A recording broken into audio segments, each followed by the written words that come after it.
নমস্কার, সীমার রান্নাঘর উইথ ভিলেজ ফুডের আরও একটি নতুন পর্বে আপনাদের সকলকে অনেক অনেক স্বাগত জানিয়ে সম্পূর্ণ নতুন ভিডিও নিয়ে উপস্থিত হয়েছি। একটা বিষয় ভীষণ আশ্চর্য লাগে। একটা সময় ছিল, যারা আমার এই জার্নির প্রথম থেকে দর্শক, তাদের কাছে আমি আন্তরিকভাবে কৃতজ্ঞ।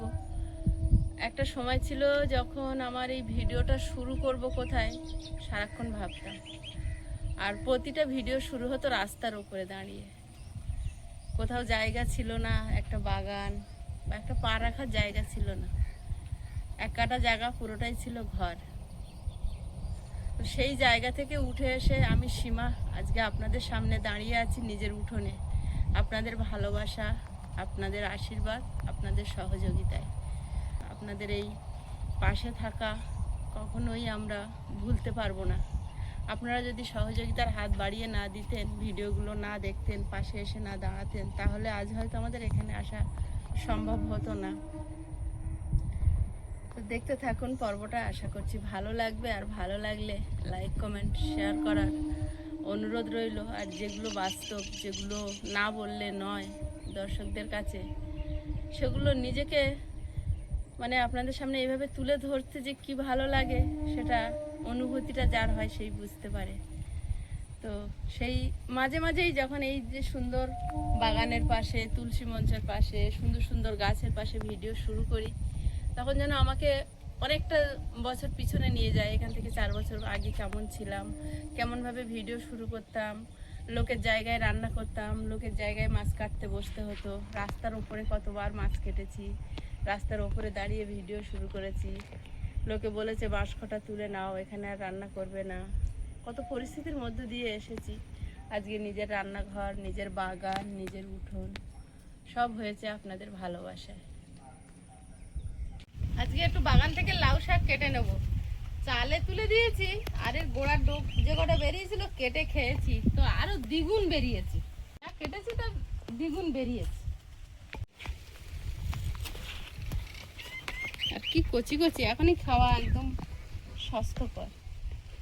ছোট ছোট লাউ ধরছে, কিন্তু লাউটা বড় হচ্ছে না, নষ্ট হয়ে যাচ্ছে।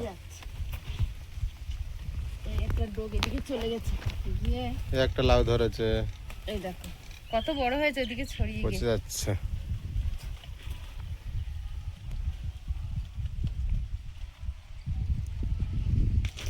আরো একটা ডোগ গেছে।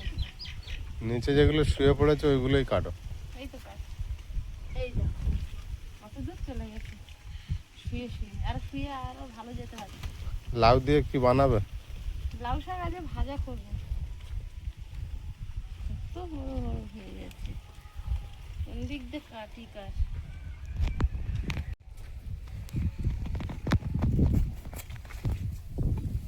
ওরে বাপরে, প্রচুর কেটেছি।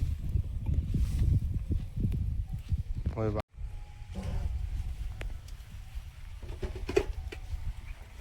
লাউ শাক ভাজা খাবো আজকে। এসব হচ্ছে না, আমি লাউ হয় না। লাউ হচ্ছে, কিন্তু সময় এখন আসেনি গাছে। তাহলে কতগুলো কাটছো? এত কাটছো কেন? ভাজা করবো না, পাতা বেশি হয়ে গেল। পাতা লাগবে তোমার।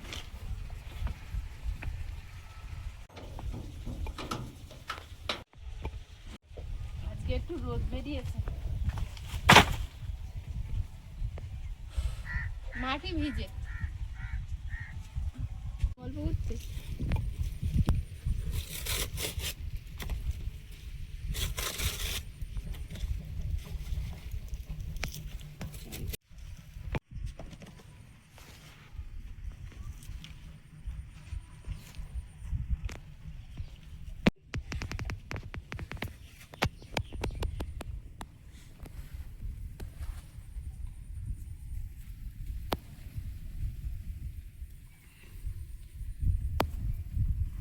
লোটে মাছের গালগুলো দেখ কিভাবে হা করে আছে।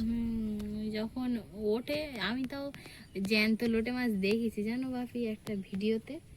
আর এই ওঠার সময় গাল হা করে আর মরে যায়। জোয়ার বেলায় ছিপ ফেলতো আগে, এরকম দাঁতনে মাছ পেতাম আমার দিদিমার। আর তাছাড়া এই এই মাছ আমার দিদিমাদের বাড়ি থেকে বাইরে বেরোলে নদীর রাস্তা। আমাদের বাড়িতে যেমন এই রাস্তাগুলো নদীর রাস্তা, এরকম নদীর রাস্তা। জোয়ার বেলায় একদম রাস্তার গায়ে জল আসতো আর ভাটা বেলায় চলে যেত। জোয়ার বেলায় ওই বান গাছের গোড়ার দিকে এরকম ছিপ ফেলে ধরতে জানতে গভীর জঙ্গলে খাদের দিকে এই মাছগুলো বেশি হয়। নদীর খাদ দান্নে মাছ ছোট খুব ছোট। ছিপে ধরে। আর চিংড়ি মাছ খেতেও দেখছেন অনেক ছিপ ফেলে? অনেক স্বাদ লাগে এই দাঁতনে মাছ। এটা কেমন লাগবে জানি না বরফের।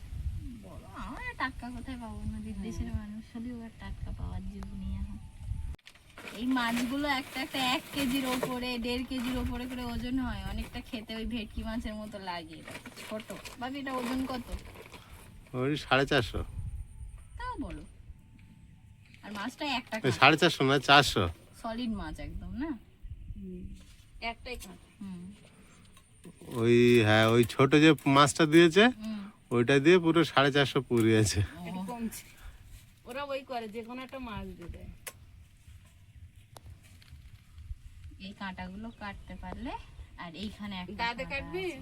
এই যে এই দুটো কিন্তু কাঁটা। এগুলো জ্যান্ত মাছ তুলতে পারলে বিরাট টেস্ট। দাঁতে কাটবি? কাটলে হতো কিন্তু দাঁত। দামিয়া।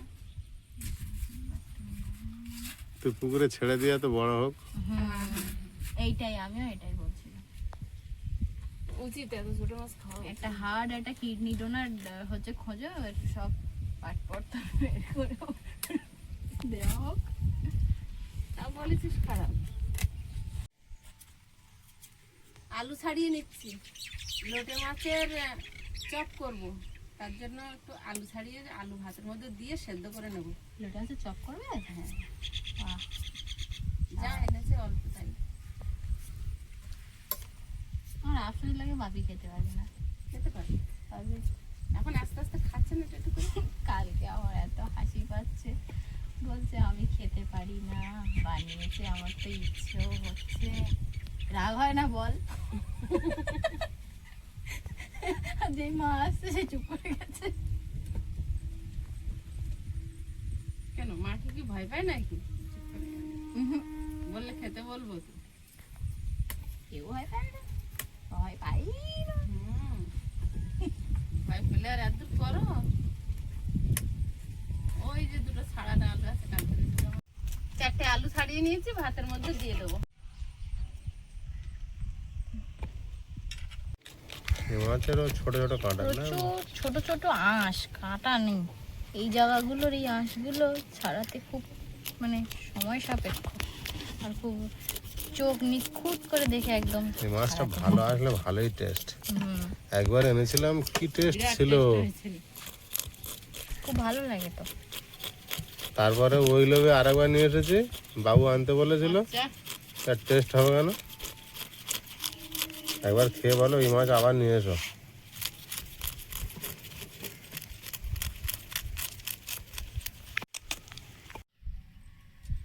তারপরে দুটো নিবি।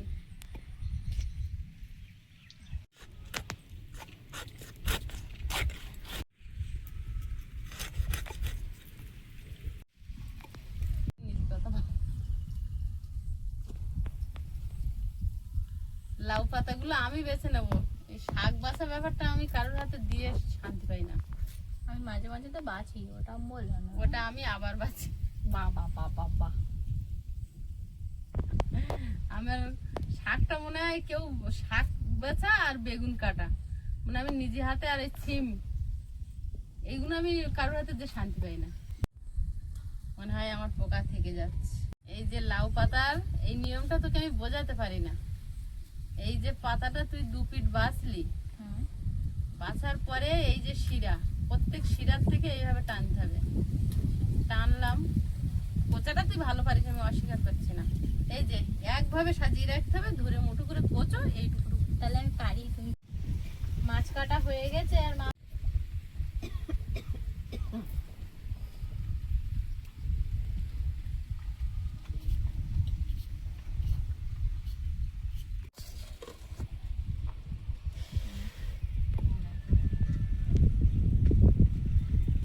লাউ শাকের ডাঁটা কাটতে কাটতে ভাত হয়ে গেছে।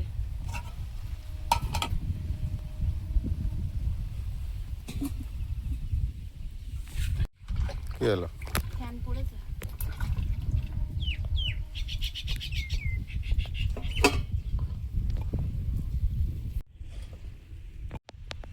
মাছগুলো ভাজবো। মাছের তরকারিটা আগে রান্নাই করে নেব।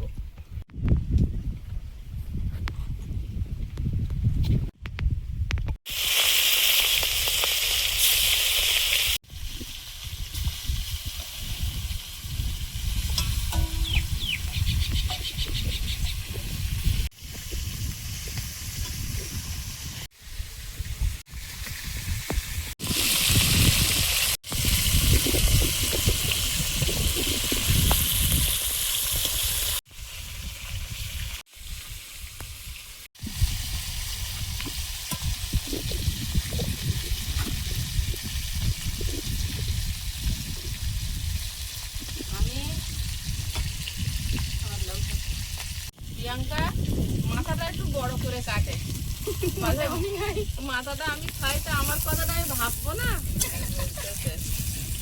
ও যে এত বছর পর এখানে এসে আমার সঙ্গে আবদার করে খাচ্ছে ঘুরছে, এটাই বড় কথা।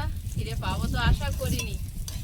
তারপরে কিছু মানুষ তো আরো দূরে ঠেলে দেওয়ার জন্যই চেষ্টা করেছিল, দূরে সরিয়ে দেওয়ার জন্য। যাই হোক, ও যে সব ভুল বুঝতে পেরে নিজে ফিরে এসছে, এটাই আমার কাছে অনেক পাওনা। কত আমার বিরুদ্ধে এমন হয়েছে যে আমার বিরুদ্ধে ফোন করিয়ে আমার কাছে দর্শক কিছু মানুষ আছে এরকম ফোন করছে, আমি আপনার দর্শক, বহুদিন ধরে আপনার ভিডিও দেখি, আপনার মেয়ের কথা বলেন না, আপনার শুনলাম একটা মেয়ে আছে, দেখেছিলাম সুন্দর। বললাম যে হচ্ছে মেয়ে আছে, মেয়ে ভালোবাসা করে আমার এই কথাটা শুনে না আমার একটা কথা মনে পড়লো, জানিস আমি ব্যাঙ্গালোরে থাকতে মানে আমি তো কাজ করতাম, অত বেশি ভিডিও খুলে দেখার সময় পেতাম না বা খুব একটা দেখতাম না করলে। এবারে ফোন টোন করা হতো টুকটাক সবার সাথে। যাই হোক, তো আমার কাছে একটা রেকর্ডিং গেছিল। এখন এটা মানে কি বলবো, আমার কাছে একটা রেকর্ডিং গেছিল যে এমন কি আপনাদের আমি অনেক দিনের দর্শক, আমার পাঠিয়েছে এমন যে মানে সে খুব ভালোভাবে স্বাচ্ছন্দ্যে তোমার সাথে কথা বলছে, এমন যে দিদি নমস্কার, আমি আপনাদের নিয়মিত দর্শক, অনেক দিন ধরে আপনাদের ভিডিও দেখি, আমার খুব ভালো লাগে। তো আপনার একটা মেয়ে আছে শুনেছি, তো আপনি তাকে দেখান না কেন, কথা বলেন না কেন? এগুলো সব রেকর্ডে এইগুলো উনি বলছে। তুমি তো বলছো যে দেখুন ও তো মানে ছোট মানুষ, একটা ভুল করে ফেলেছে আর ভালোবাসা করে বিয়ে করেছে, তো আমরা মেনে নিইনি সেই জন্য। আর ও চলে যাওয়ার পরে মূলত চ্যানেলটা যেহেতু খোলা হয়েছে, ওকে তো কেউ চেনে না, আর তারপরে ও এখনো আসেনি, তাই জন্য আমাদের ভিডিওটা তো কখনো দেখানো হয়নি। এটাই মানে এরকম করে তুমি বলছো। তারপরে আবার উনি ওই প্রসঙ্গ বাদ দিয়ে আবার কিছুটা ভালো কথা বলে আবার এই সেম প্রসঙ্গ বলছে, আচ্ছা মেয়েটা কার, মেয়েটা কি প্রদীপবাবু, এরকম করে দেখি না বলছে। এরকম মানে রেকর্ডিংটা এরকম যে আমার যে জিমেলটা আমার মনে, আমি যদি অন করি আমার ওই অ্যাকাউন্টটা যদি আমি ফের করে ইউজ করা শুরু করি, মানে আমার গ্যালারিতে যে ছবি ছিল, ভিডিও ছিল, অডিও ছিল, আমি সব ফিরে পাবো। আমার কাছে যেটা আছে এখন। তো এরকম রেকর্ডিং পাঠিয়েছিল, আমি শুনেছিলাম। আর মানে যিনি হচ্ছে পাঠিয়েছেন, মানে যিনি কথাটা বলছিলেন, উনি কিন্তু নিঃসন্দেহে একজন ভদ্র মহিলা, খুব ভদ্রভাবে নম্রভাবে কথা বলতেন, শিক্ষিত। আমি পরে রেকর্ডিংটা শুনে বুঝলাম যে এটাতে কার কি দোষ। আমি তো চলে গেছিলাম নিজের ইচ্ছায়, তো আমি তো চলে গেছিলাম নিজের ইচ্ছায়, ওর মায়ের তো দোষ দেওয়ার এখানে কোনো কারণ দেখতে পাই না। আর তারপরে আরো একটা জিনিস আমার মাথায় এলো যে আমার মায়ের রেকর্ডিংটা করতে দিল কেন? আমি কি জানি যে কেউ রেকর্ডিং করছে? ধরো তোমার সাথে কেউ কথা বলছে, সেই রেকর্ডিং করছে, তুমি জানো না। রেকর্ডার অন থাকলে মানে জানা যায়, হ্যাঁ জানা যায়, কিন্তু বুঝতে পারা যায়, কিন্তু তুমি যদি না খেয়াল করো তাহলে চলে যাবে। হয়তো তুমি খেয়াল করো। এখন সত্যি কথা, আমি এই প্রমাণগুলো অনেকবার পেয়েছি। আমাকে এই না, দুবাই থেকে, আমেরিকা থেকে অনেক দর্শক বন্ধু ফোন করে বলেছে যে তোমাদের সঙ্গে কথোপকথন আমাদের কাছে রেকর্ড এসছে। হ্যাঁ, দাদা ভাই তো রাতের বেলা ফোন করে একদিন বলেছিল। এই দাদা ভাই, যে দাদা ভাই আমাদের এই ছাগলের জন্য টাকা পাঠিয়েছিলেন, হাঁস পাঠিয়েছিলেন, তা অনেক প্রমাণ পেয়েছি। এখন না ফোন আসলে আমি সত্যি নিজের থেকে ধরি না, আপনারা ক্ষমা করবেন। যে মানুষ এত টাকা আমাদেরকে যারা সাহায্য করে ঠিক বেছে বেছে তাদের কাছে রেকর্ডিং গুলো পাঠায়। হ্যাঁ, তো এইরকম মানে মানসিকতা যে আমাদের সঙ্গে বন্ধু সেজে, দর্শক সেজে ফোন করে রেকর্ড করে অন্যকে পাঠাচ্ছে, তাহলে এগুলো কি কি ধরনের? শিক্ষা হয়ে গেল। এখন সত্যি ফোন করলে আমি ধরি না, কেউ ফোন করলে নতুন নাম্বার ফোন আসলে তো ধরি না, এসে বাবা ধরে।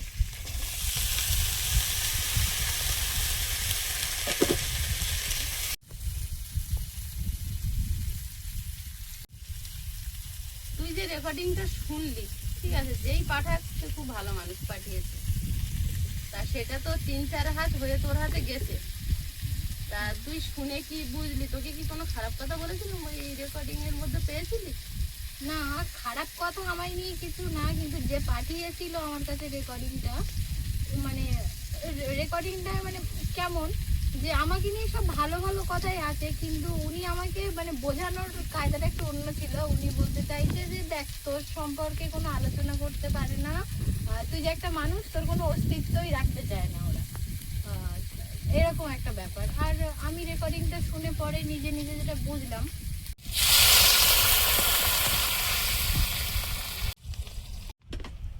শেষমেশ এটা বুঝলাম যে তোমাকে ছোট করার জন্যই এগুলো করা। আর একটা মেয়ে বা একটা বাচ্চা যখন কারোর কথা না শুনে চলে যাবে, বাবা মার কথা না শুনে ধরো চলে যাবে, তার তো রাগ হওয়াটাই স্বাভাবিক, দুটো বাজে কথা অবশ্যই বলবে। তো সেটাকে মানে সেটাকে তার উচিত ছিল যে বলা যে তুমি মানিয়ে নাও, সেটাকে তার উল্টে যে বিষ ঢালা হয়েছে আদতে।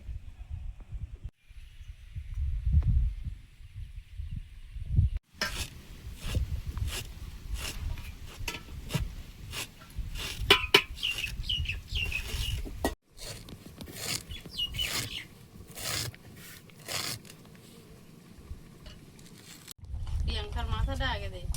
আমার প্রিয়াঙ্কার মাছের মাথা, তোমার মাথা নট। দাদনে মাছের সাথে গাঁটি কচু, গাঁটি গেছে হলে ভালো হতো, তাই ছোট এখন কচু উঠেনি, ভালো সবাই কচু। বলে কি যে সুন্দরবনের মানুষরা মানে ভালো মাছ পেলেই কচুর খোঁজ করে। কচু সত্যি ভালো লাগে। কচু আর নদীর মাছ, উফ, অমৃত। জ্যান্ত যদি এসব মাছ হতো, ছোট তাই কি।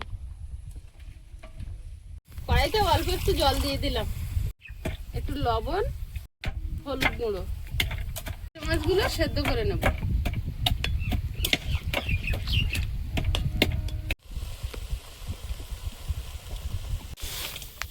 মাছটা সেদ্ধ করে ঢালছি, আর প্রিয়াঙ্কা বলছে কি গন্ধ। না না, আগের দিনকারে যে ওই শাক দিয়ে লোটে মাছের যে চচ্চড়িটা, শাক ভাজাটা কি ভালো হয়েছিল, মানে ওরকম ভাবে কোনোদিন লোটে মাছ দিয়ে ওরকম ভাবে যে ওই বুদ্ধিই মাথায় আসেনি কোনোদিন, খাওয়া তো অনেক দূরের কথা। তুই আসেনি মাথায়। শাক ভাজা বসিয়ে দেব, লাউ শাকটা ভেজে নেব, সেদ্ধ করা রসুন,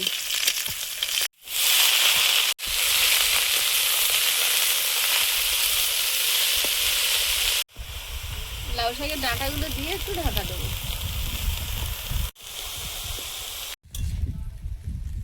যেহেতু ডাঁটা দিয়েছি, তো একটুখানি জল দিয়ে ঢাকা দিয়ে ডাঁটাটা সেদ্ধ করে নেব। লাউ শাকের ডাঁটা অল্পই সেদ্ধ হয়ে যায়।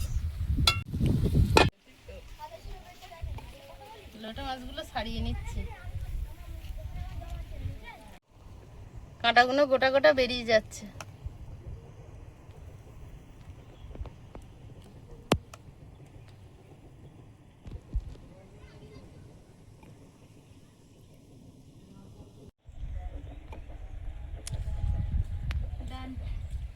খাওয়া যাবে।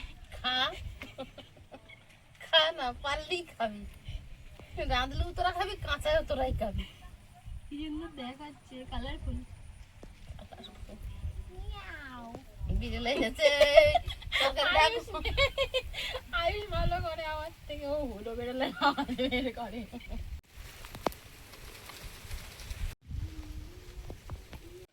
আলু সেদ্ধ গুলো এই গ্রেটার দিয়ে গ্রেট করে দেবো, তাহলে ভালো হবে, সিমি সিমি মতো।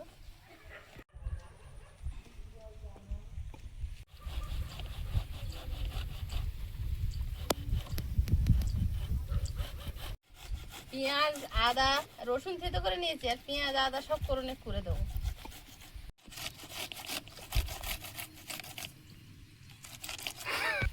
আদা, ধনে গুঁড়ো, লবণ, রসুন কোড়া, রসুন থেতো করা, হলুদ গুঁড়ো। তাহলে এটা লোটে মাছের কাবাব হবে। আচ্ছা, লঙ্কা গুঁড়ো, জিরে গুঁড়ো, ভাজা মশলা, একটু সয়া সস,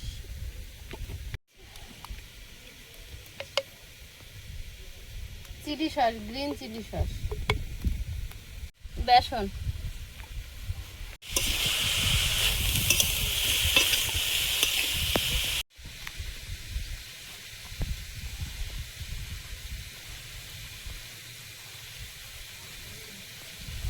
চাইলে একটা ডিম ভেঙেও দেওয়া যায়, আমি আর দেব না।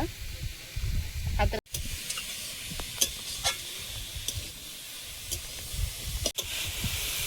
লাউ শাকের শাক কম হয়েছে, ডাঁটা বেশি।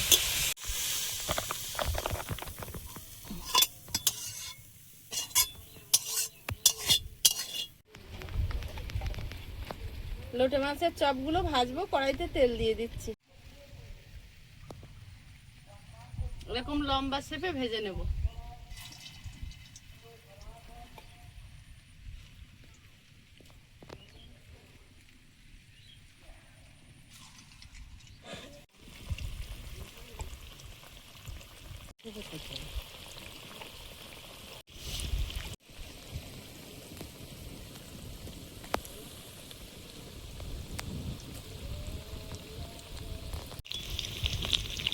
আর এগুলো কালার হয়ে গেছে।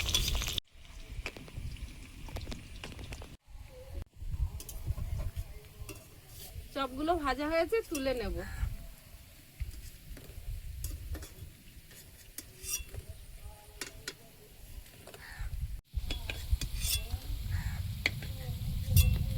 আকাশটা কিরকম গরম গরম করে।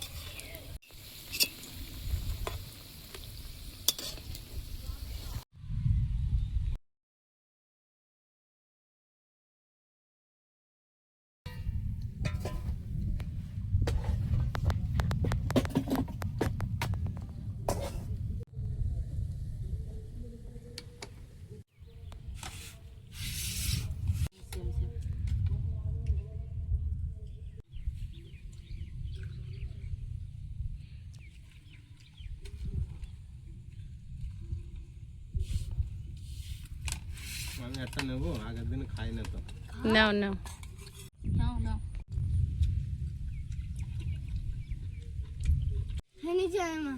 ভালো হয়েছে। ডাঁটা দ্বিতীয় বিশ্বযুদ্ধ জয় করেছে। ডাঁটাগুলো চিবাও। লাউ ভাই যে বছর পেটে ছিল, তা মা এইটা খেতে খুব পছন্দ করতো। আর সে বছর আমাদের বাড়িতে লাউ গাছ হয়েছিল প্রচুর। মা আর আমি ওই উঠে উঠে কেটে দিতাম সমান লাউ গাছ, আর এইভাবে ভাজা করতাম।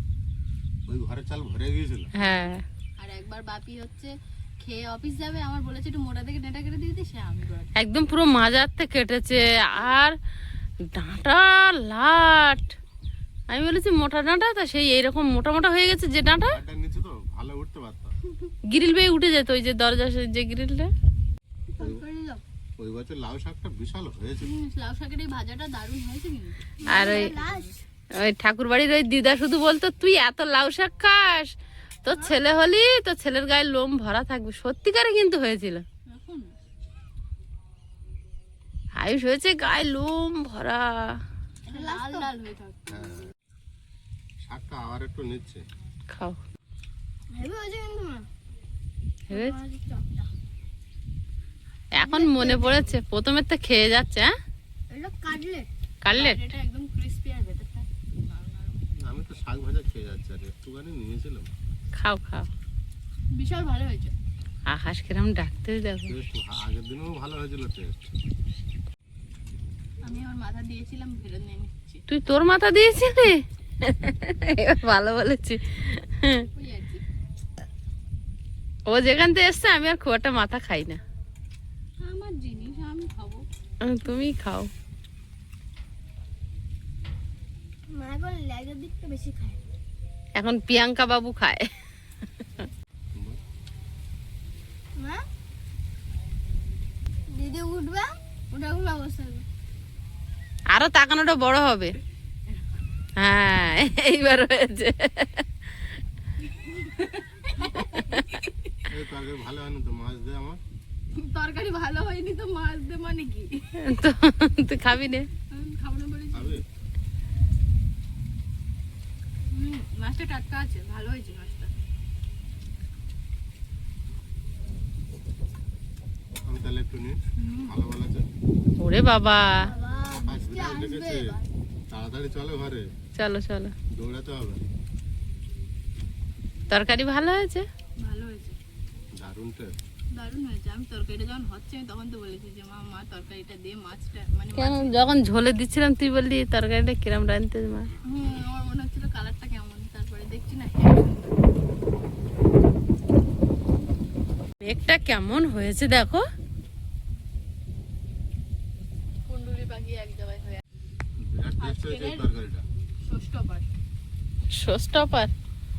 বন্ধুরা আগামী পর্বে দেখা হবে। ভালো থাকবেন, সুস্থ থাকবেন। নমস্কার, টাটা। নমস্কার। নমস্কার। নমস্কার।